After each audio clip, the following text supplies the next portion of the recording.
클럽 또는 나이트 같은 곳에서 이성을 만나서 강간죄 고소가 됐으니 나와서 조사를 받으라, 이런 이야기를 들을 수가 있습니다. 가장 중요한 것은 나 혼자서 모든 것을 해결해야겠다, 이런 생각을 버리셔야 한다는 겁니다. 법무법인 설린 조승희 변호사입니다.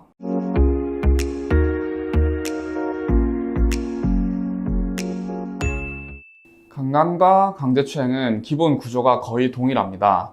폭행 또는 협박으로 피해자의 반항을 불가능하게 하거나 현저하게 곤란하게 해서 간음 또는 추행하는 것입니다. 이때 이미 피해자가 다른 이유로 항거불능 상태에 있었음을 이용하여 간음이나 강제추행을 하는 경우에는 준강간 또는 준강제추행이 성립하게 되는 것이고요. 물론 세부적인 상황에서 강간과 강제추행은 달라지게 되는 부분은 존재합니다.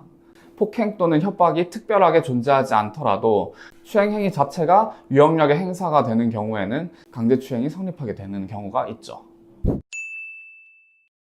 대법원의 양형기준표에 따르면 강제추행은 6개월에서 2년 정도, 그리고 강간죄의 경우에는 2년 6개월에서 5년 정도의 징역형이 선고되고 있습니다. 만약에 강간 같은 경우에 피해자와 합의가 안 되는 경우라면 법정 구속도 종종 일어나게 됩니다.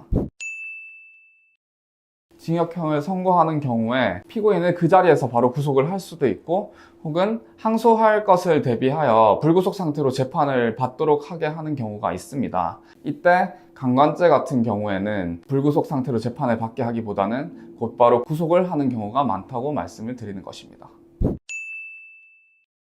우리가 클럽 또는 나이트 같은 곳에서 이성을 만나서 하룻밤을 보내게 되는 경우가 있습니다. 그리고 추후에 경찰에게 연락이 와서 조사를 해야 하니 경찰서로 나오라, 이런 얘기를 들을 수가 있는데요.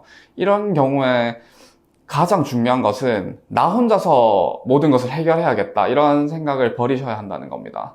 변호인 선임이 필수적이라는 것은 이제 자신이 처한 법률적인 상황이 정확하게 어떤 것인지를 파악할 수 있다는 장점과 더불어서 그에 따른 최선의 대응책을 마련할 수 있다는 것도 있고, 또한 무조건적인 자신의 편이 한 명 생긴다는 장점까지 있는 것입니다.